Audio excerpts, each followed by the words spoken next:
Het belangrijkste nieuws van Curaçao in het Nederlands. Extra Journaal, vers van de pers. Welkom bij Extra Journaal. Fijn dat u weer kijkt. We hebben het belangrijkste nieuws voor u op een rij gezet. En we beginnen met het bericht dat de gouverneur vertrouwen heeft in PISAS. En dat bleek natuurlijk gisteren bij de beëdiging van het kabinet PISAS 3. Dat gebeurde door de gouverneur. Het derde kabinet van Gilmar Pik PISAS. 5 mensen zaten al in het kabinet PISAS 2. Er zijn 3 nieuwe gezichten als minister in ieder geval. En de gouverneur liet weten dat ze vertrouwen heeft in de minister-president. Het is al haar derde kabinet PISAS dat ze ook installeert. En ze benadrukte tijdens de beëdiging het belang van de screeningswet.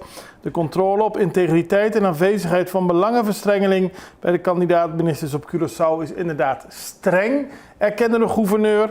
Maar volgens haar was dat nodig vanwege slechte ervaringen uit het verleden. De wet is niet bedoeld om mensen uit te sluiten, maar om de juiste mensen voor dit belangrijke werk te benoemen. En over PISAS zei ze, hij is de man die Curaçao de nieuwe vaart op moet trekken. Hij moet het allemaal goed navigeren.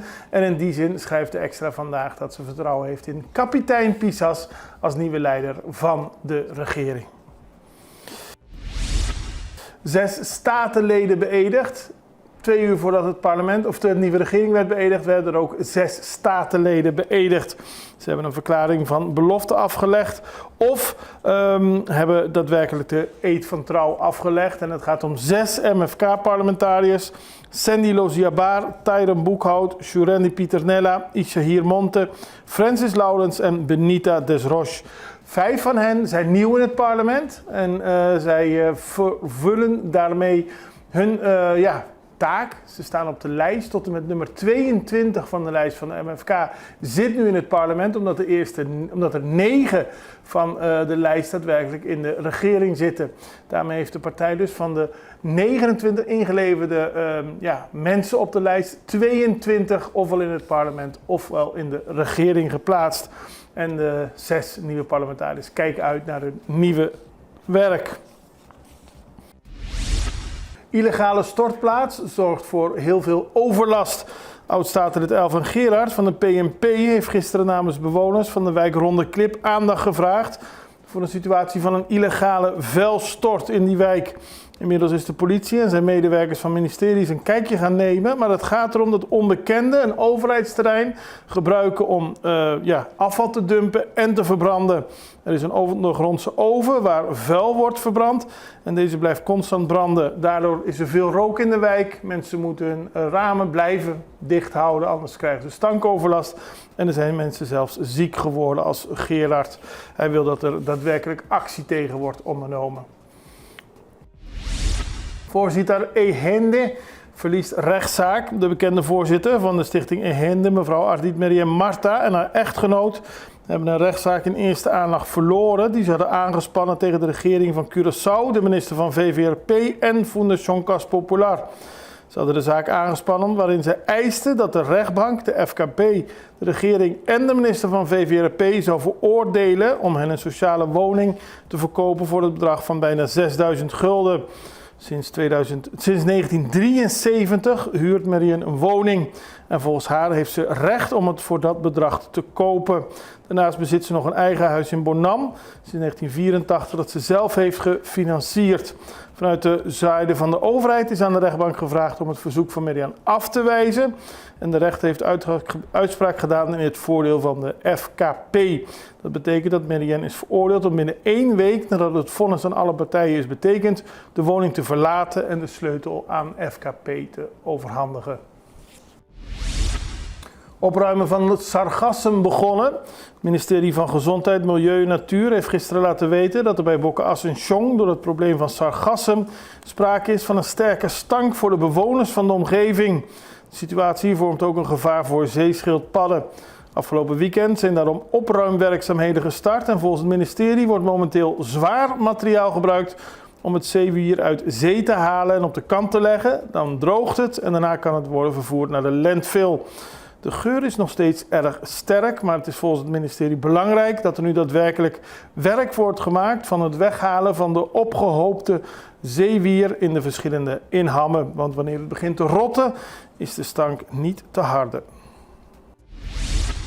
Opnieuw overval, Kenny's Supermarket. En dat liet de politie gisteren weten. Opnieuw een overval bij de supermarkt van Kenny's, Palo Blanco. 2 personen zijn maandagavond het pand binnengedrongen, gemaskerd en gewapend. Er werd ook geschoten in de lucht. En het is niet de eerste overval in de afgelopen periode. In april kwamen ook nog gemaskerde wapende mannen binnen. Die gingen er met de kassalade en alcohol vandoor. Nu weer zijn ze er met spullen vandoor te gaan. De politie heeft de zaak in aandacht, maar ja, zit wel met de handen in het haar, omdat het elke keer deze supermarkt is. Container valt van vrachtwagen. Dat gebeurde gisteren bij Hanenberg. Dat was een zogenaamde flatbed truck. En daar viel de container af toen die in de bocht ging en een beetje een bergje opging. Dat zorgde natuurlijk voor heel veel overlast, zowel aan de container als ook aan de vrachtwagen zelf. Er was veel hulp nodig om de situatie weer te verbeteren. Wij gaan even naar een break. We zijn zo bij u terug. Extra in Nederland. Van Amsterdam tot Arnhem, van Groningen tot Maastricht, Extra is erbij. Volg Extra Digitaal en blijf op de hoogte van de belangrijkste ontwikkelingen in Nederland. Extra Digitaal is te zien op verschillende platforms en kanalen zoals WhatsApp, YouTube, Facebook, Instagram en ook TikTok. Wilt u ons op de hoogte brengen van een evenement of iets doorgeven? Neem contact op via WhatsApp, e-mail, Facebook of bel gewoon 06 1364 2945. Volg of abonneer je op Extra Digitaal. Klik aan en volg ons.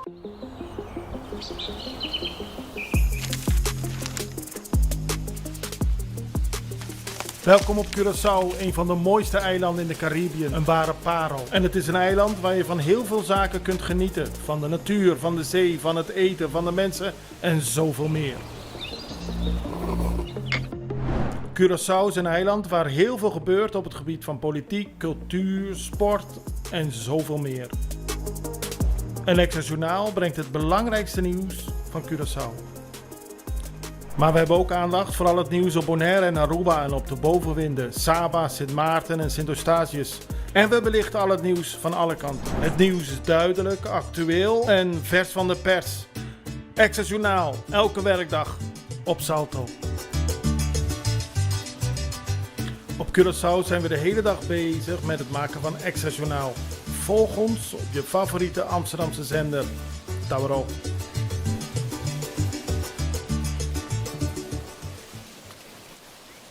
We beginnen op Bonaire. Daar is in de nacht van zaterdag op zondag een 15-jarige jonge man doodgeschoten.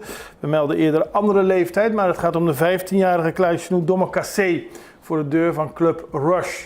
Hij werd daarna naar Curaçao overgebracht, maar is in het CMC uiteindelijk overleden. De politie heeft laten weten dat er die nacht nog een tweede slachtoffer van een schietpartij in de buurt was. Ja, een tweede slachtoffer is gevallen van een schietpartij voor die club. En die is later op eigen gelegenheid naar het ziekenhuis gegaan op Bonaire. Heeft het overleefd, gelukkig. Domakassé is overleden en dat heeft voor een grote schok op Bonaire gezorgd. De gezaghebber heeft ook de bevolking toegesproken, of in ieder geval zijn deelnemen verteld aan de hele omgeving, omdat het de eerste moord van het jaar is, maar ook een 15-jarige jongen en weer geweld met een vuurwapen. Volgens verschillende media is er een man aangehouden voor de moord, gisteravond om 6:30, maar de politie heeft dat nog niet bevestigd. Die heeft wel aan iedereen gevraagd om tips te geven en dat kan anoniem. Er is een speciale anonieme tiplijn 931 waarbij mensen een voicemail kunnen inspreken. Ze praten dus niet met een medewerker en de politie benadrukt dat de privacy voorop staat. Het originele bericht wordt verwijderd zodra het is beluisterd.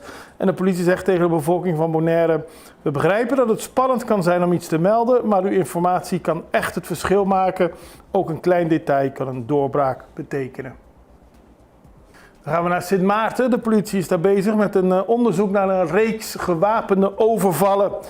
Sint Maarten Police Force heeft onderzoek gestart naar een reeks gewapende overvallen die de afgelopen weken hebben plaatsgevonden bij lokale supermarkten, kleine bedrijven en ook bij bezoekers van het eiland.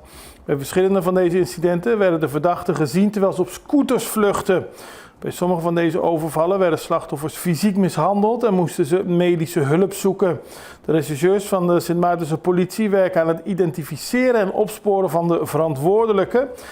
Ondanks deze recente gevallen wil de politie het publiek geruststellen dat het aantal gewapende overvallen dit jaar, in vergelijking met vorig jaar, iets is afgenomen. Dat is goed nieuws, omdat er natuurlijk sprake was van een golf van geweld in Sint Maarten.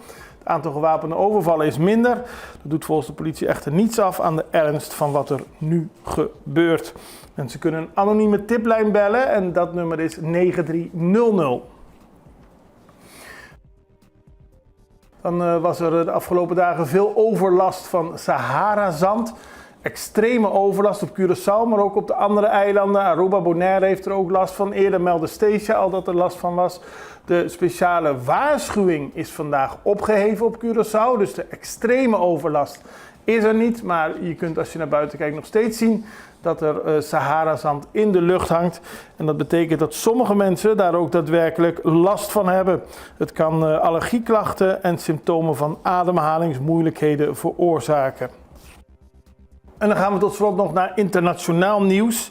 Venezuela noemt de reactie van Trinidad op vermeende huurlingeninval krankzinnig. De Venezolaanse minister van Binnenlandse Zaken heeft gisteren de reactie van Trinidad om het gebruik van dodelijk geweld tegen Venezuela te overwegen na een vermeende inval van huurlingen krankzinnig genoemd. De relatie tussen de twee landen die samen gasprojecten uitvoeren was tot voor kort hartelijk. Maar na de komst van de huidige premier, Kamla Persad-Bissessar, is het snel naar beneden gegaan. Venezuela klaagde vorige week over de inval van terroristen en huurlingen uit Trinidad. En nu zijn de verschillende partijen helemaal lijnrecht tegen elkaar gestaan. Omdat volgens Trinidad er dus geweld wordt gebruikt vanuit Venezuela en andersom. Minister Diosdado Cabello zei tijdens een persconferentie dat de uitspraken van de premier van Trinidad echt krankzinnig zijn. We bemoeien ons niet met Trinidad en onze boten varen Trinidad niet binnen. Ik weet niet wat voor macht zij denken te hebben, maar goed, het is gewoon gekke werk. Terwijl de premier van Trinidad op haar beurt verklaarde dat haar regering geen bewijs heeft gezien dat er iets waar is van de beschuldigingen van Venezuela. Er wordt gesproken over een complot. En de situatie verslechtert ziender ogen, zouden we kunnen zeggen. We houden het voor u in de gaten, net zoals we al het nieuws voor u in de gaten blijven houden in de omgeving. En we zijn er morgen weer. Ik hoop u ook. Het allerbeste. Tot ziens. Dag.